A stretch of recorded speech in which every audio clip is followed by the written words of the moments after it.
NDPS act background, historical background and amendments importance మనం చూసినప్పుడు, ఇప్పుడు మన సెంచరీలో అంటే 19థ్ సెంచరీలో బిగినింగ్‌లో అసలు ఎటువంటి చట్టాలు లేవు మన దగ్గర, మన దేశంలో.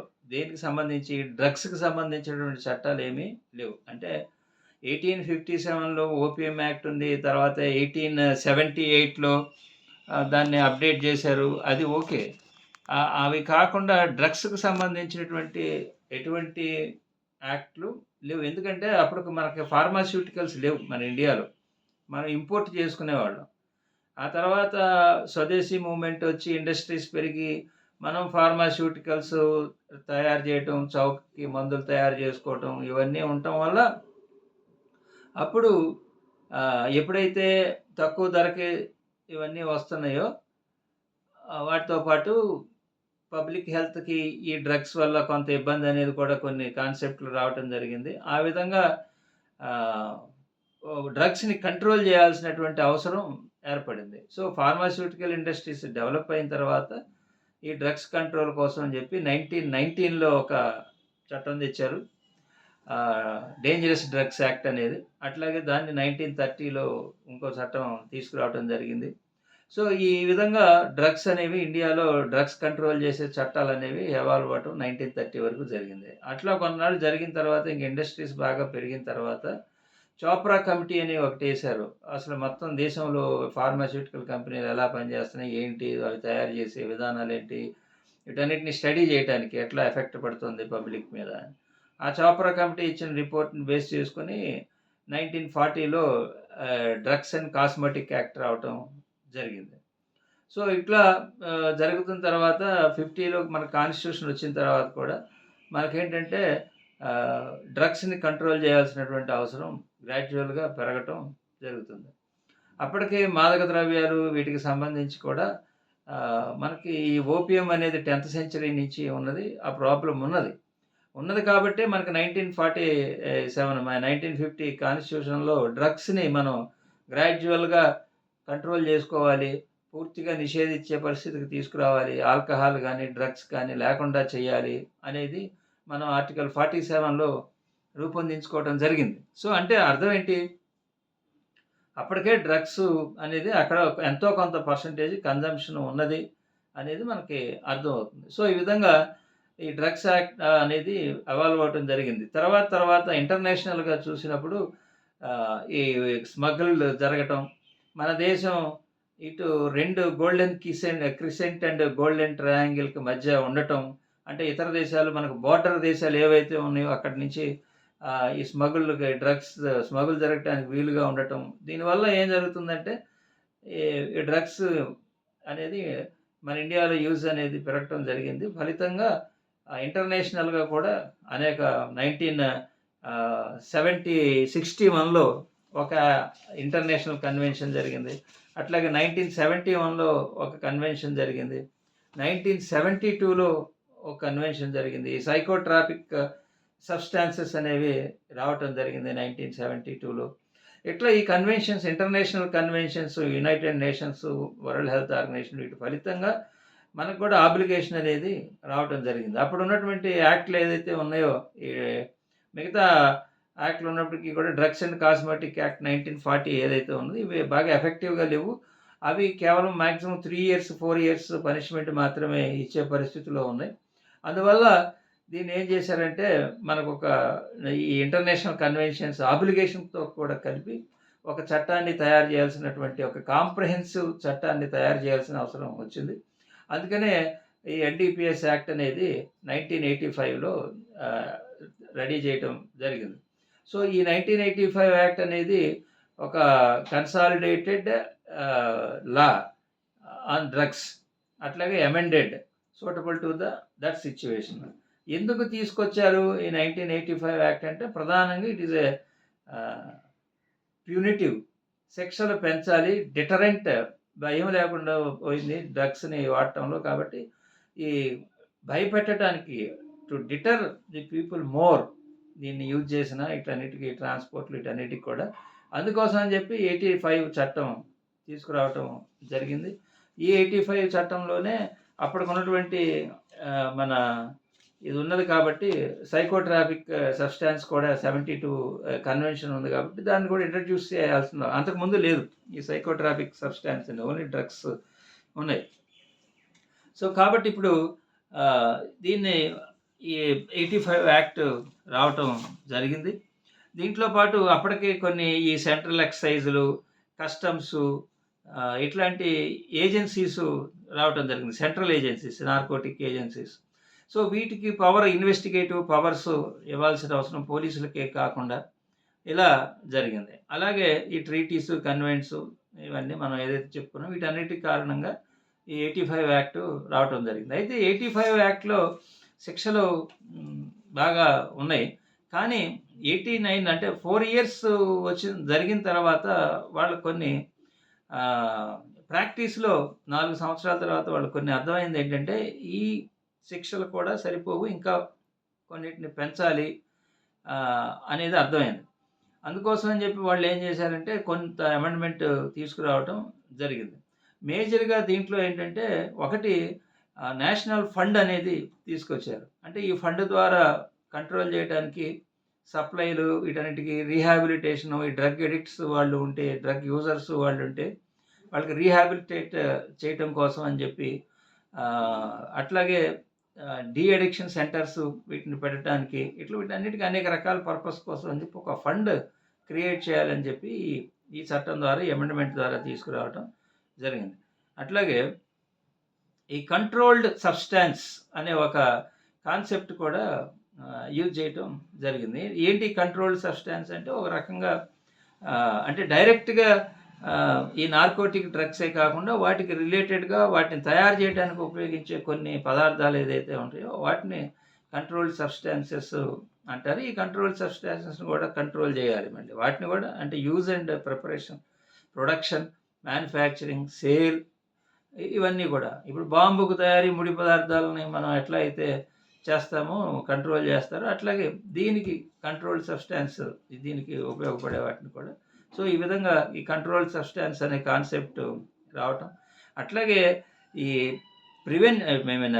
ప్యూనిటివ్నెస్ అనేది ఎంత సీరియస్గా ఉండాలి శిక్షలు అంటే ఈ సెంటెన్సెస్ని ఈ అమెండ్మెంట్ ద్వారానే మనకి డెత్ పెనాల్టీ ఇంట్రడ్యూస్ చేయడం జరిగింది. కొన్ని స్పెసిఫైడ్ క్వాంటిటీస్ కనుక రిపీటెడ్ కన్విక్షన్ జరిగితే, రిపీటెడ్ అఫెన్సెస్ జరిగితే దానికి ఈవెన్ డెత్ పెనాల్టీ వరకు వెళ్ళాలని, అట్లాగే సెంటెన్స్ని ఒకసారి ఇంపోజ్ చేస్తే దాన్ని సస్పెండ్ చేయటం కానీ, రెమిటెన్స్ లేవటం కానీ, లేకపోతే కమ్యూటేషన్ కానీ తగ్గించడం ఏ విధంగానూ. ఇప్పుడు లైఫ్ కన్విక్షన్ ఉన్న వాళ్ళకి ఎట్లయితే సస్పెన్షన్, రెమిషన్, కమ్యూటేషన్ ఉంటుందో అలాంటిది ఏమి లేకుండా ఉండాలంటే ఏంటంటే సీరియస్నెస్, డ్రగ్స్ పట్ల కంట్రోల్ చేయడంలో ఒక సీరియస్నెస్ రావాలని చెప్పి చట్టాలు మార్చాలి అని చెప్పి ఈ విధంగా చేయటం జరిగింది. అట్లాగే ఈ డ్రగ్ ట్రాఫికింగ్ నుంచి వచ్చినటువంటి ప్రాఫిట్స్ ఏదైతే ఉంటారో అతను ఎంజాయ్ చేయకుండా ఉండాలి అంటే ఈవెన్ ఈ డ్రగ్స్ ట్రాఫికింగ్ నుంచి వచ్చిన ప్రాపర్టీస్ కనుక ఏదైనా ఉంటే దాన్ని ఫీచర్ చేయొచ్చు అని చెప్పి దానికి ఒక ప్రొసీజరు ఇవన్నీ కూడా తీసుకురావటం జరిగింది. సో ఆ విధంగా 1989 వచ్చేసరికి అమెండ్మెంట్ ఏంటంటే కొంత ఇంకా సీరియస్నెస్, ఇంకా స్ట్రింజెంట్, ఇంకా సీరియస్ ప్రొవిజన్స్ తీసుకురావటం జరిగింది రిగార్డింగ్ సెంటెన్సెస్. అయితే ఇక్కడ మనం గమనించాల్సింది ఏంటంటే ఇప్పుడు ఈ చట్టం కేవలం ఈ తయారు చేసి అమ్మేవాళ్ళు, ట్రాన్స్పోర్ట్ చేసేవాళ్ళు, సేలు, ఇంపోర్టు, ఎక్స్పోర్టు, ప్రొడక్షన్, మ్యానుఫ్యాక్చరింగ్ వీళ్ళే కాకుండా దీన్ని యూజ్ చేసిన వాళ్ళని కూడా శిక్షిస్తుంది. అంటే ఈ డ్రగ్ని కన్జ్యూమ్ చేసిన వాళ్ళని, డ్రగ్ని వాడుకున్న వాళ్ళని కూడా శిక్షిస్తుంది. ఇప్పుడు దీనికి వచ్చేసరికి ఈ శిక్షలు వచ్చేసరికి మరి కన్జ్యూమరు ఒక యూజ్ చేసేవాడిని, దాన్ని ప్రొడ్యూస్ చేసేవాళ్ళని, మ్యానుఫ్యాక్చర్ చేసేవాళ్ళని, వీళ్ళందరినీ ట్రాఫిక్ చేసేవాళ్ళని, ఇలిసిట్ ట్రాఫిక్ చేసేవాళ్ళందరినీ ఒక ఈక్వల్గా ట్రీట్ చేయడం. ఎందుకంటే కన్జ్యూమ్ చేసేవాడిని ఒక రకంగా ఒక సబ్స్టాన్స్ యూజ్ డిజార్డర్ అంటాం. అంటే ఒక మానసికమైనటువంటి mental health, it is related to mental health problem. కాబట్టి దీన్ని వాళ్ళని వీళ్ళని ఒకే రకంగా చూడకూడదు. కాబట్టి 1989లో తీసుకొచ్చినటువంటి స్ట్రింజెంట్ ప్రొవిజన్స్ ఏవైతే ఉన్నాయో అంటే ఇప్పుడు బెయిల్ చూడండి, బెయిల్ కూడా నార్మల్గా బయట ఉన్నటువంటి మిగతా యాక్ట్స్లో ఉన్నటువంటి బెయిల్ ప్రొవిజన్స్ వేరు, ఎన్డీపీఎస్ యాక్ట్లో ఉన్న బెయిల్ ప్రొవిజన్స్ వేరు.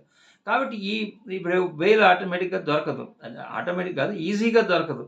సో అన్ని నాన్ కాగ్నిజబుల్ బెయిలబుల్ కాబట్టి, కాగ్నిజబుల్ నాన్ బెయిలబుల్ కాబట్టి ఈజీగా దొరకదు. అట్లాగే శిక్షలు కూడా 10 ఇయర్స్ ఇవన్నీ ఉన్నాయి, 20 ఇయర్స్. ఇంతకుముందు ఉన్నటువంటి ఏ యాక్ట్లో కూడా, అంటే 1985 యాక్ట్లోకి ముందు ఏ యాక్ట్లో కూడా మినిమం సెంటెన్స్ అనేది లేదు. కానీ 1985లో మినిమం సెంటెన్స్ని ఇంట్రడ్యూస్ చేయడం జరిగింది. అంటే not less than 10 years commercial క్వాంటిటీలో అనేది అనేక చోట్ల ఈ సెక్షన్ రావటం జరిగింది. అంటే మినిమం సెంటెన్స్ ఇంట్రడ్యూస్ చేయడం కూడా జరిగింది. సో ఇవన్నీ కూడా యూజర్స్కి మళ్ళీ ఇబ్బంది అవుతుంది కాబట్టి రేషనలైజేషన్ ఆఫ్ సెంటెన్స్ స్ట్రక్చర్ అనేది రిక్వైర్ అయింది. అందుకోసం అని చెప్పి 2001లో ఈ సెంటెన్స్ స్ట్రక్చర్ని రేషనలైజ్ చేయడం కోసం అని చెప్పి మళ్ళీ అమెండ్మెంట్ తీసుకురావటం జరిగింది. దీంట్లో ఏంటంటే యూజర్స్కి వచ్చేసరికి కొంత బెయిల్ మీరు 37 చూడండి, కమర్షియల్ క్వాంటిటీలో కొన్ని ప్రత్యేకమైనటువంటి 1924 ఇలాంటి అఫెన్సెస్కి సంబంధించి మాత్రమే మీకు పీపీ ఆపర్చునిటీ ఇవ్వాలి. పీపీ అపోజ్ చేస్తే రీజనబుల్ గ్రౌండ్స్ కోర్టు రికార్డ్ చేయాలి. నార్మల్ కండిషన్స్లో ఇవ్వడానికి వీల్లేదని చెప్పి 37 ఏదైతే ఉన్నాయో దాన్ని రిస్ట్రిక్షన్ చేయడం జరిగింది. అంతకుముందు నార్మల్గా అన్నిటికీ ఉండేది కాబట్టి దాన్ని మళ్ళీ లిబరలైజ్ చేసి కొన్ని సీరియస్ అఫెన్సెస్కి, కమర్షియల్ క్వాంటిటీస్కి దాన్ని కన్ఫైన్ చేయడం జరిగింది. అట్లాగే ఈ సెర్చ్ సీజర్కి సంబంధించినటువంటి కొన్ని పవర్స్ ఆఫీసర్స్కి ఇవ్వటం, అట్లాగే ఈ కంట్రోల్డ్ సబ్స్టాన్స్కి సంబంధించి ఫోర్ఫీచర్ ఆఫ్ ప్రాపర్టీకి సంబంధించి కొన్ని ప్రొసీజర్స్ ఇవన్నీ కూడా ఈ 2001 అమెండ్మెంట్ యాక్ట్ ద్వారా రావటం జరిగింది. అట్లాగే ఈ కంట్రోల్డ్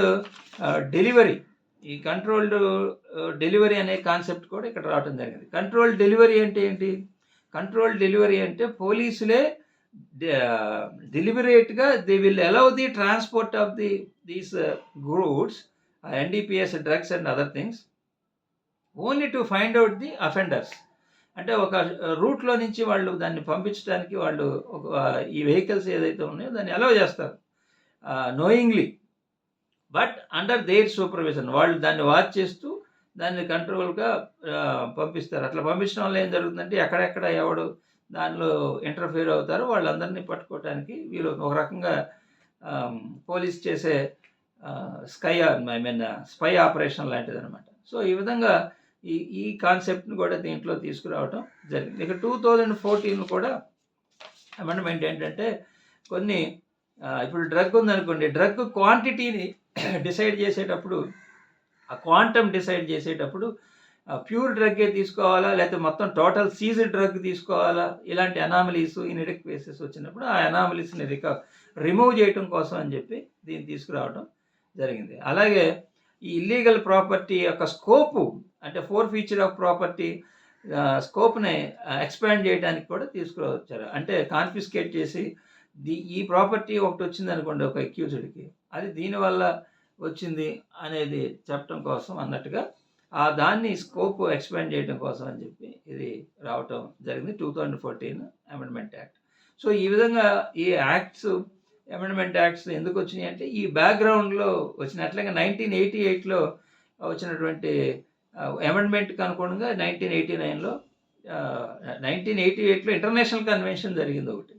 ఆ కన్వెన్షన్కి అనుగుణంగా 1989లో అమెండ్మెంట్ యాక్ట్ తీసుకురావడం జరిగింది. ఫస్ట్ మనం ఎందుకు ఈ హిస్టారికల్ బ్యాక్గ్రౌండ్ ఈ అమెండ్మెంట్స్ గురించి తెలుసుకోవాలంటే, ఏ యాక్ట్ అయినా ఎప్పుడైనా మనం అర్థం చేసుకోవాలి ఆ ప్రొవిజన్ని, సెక్షన్ని. అంటే దాని బ్యాక్గ్రౌండ్, దాని యొక్క రిక్వైర్మెంటు, నెసెసిటీ ఇవన్నీ మనం తెలుసుకున్నట్లయితే అది ఈజీగా మనకి అర్థం అవటం జరుగుతుంది. కాబట్టి సెక్షన్ 15 నుంచి 40 వరకు ఉన్నటువంటి ఏవైతే సెంటెన్సెస్, పనిష్మెంట్స్ ఉన్నాయో వాటిని ఎందుకు రేషనలైజ్ చేయాల్సి వచ్చిందంటే ఈ యూజర్ని, వీళ్ళని దాంట్లో నుంచి తగ్గించడం కోసం, సివిఆర్టీ తగ్గించడం కోసం, అట్లాగే స్మాల్ క్వాంటిటీ, కమర్షియల్ క్వాంటిటీ, వీటిని తక్కువ అఫెన్స్ అంటే ప్రపోర్షనాలిటీని తీసుకురావడం కోసం ఇది జరిగింది. So this is the background of NDPS act.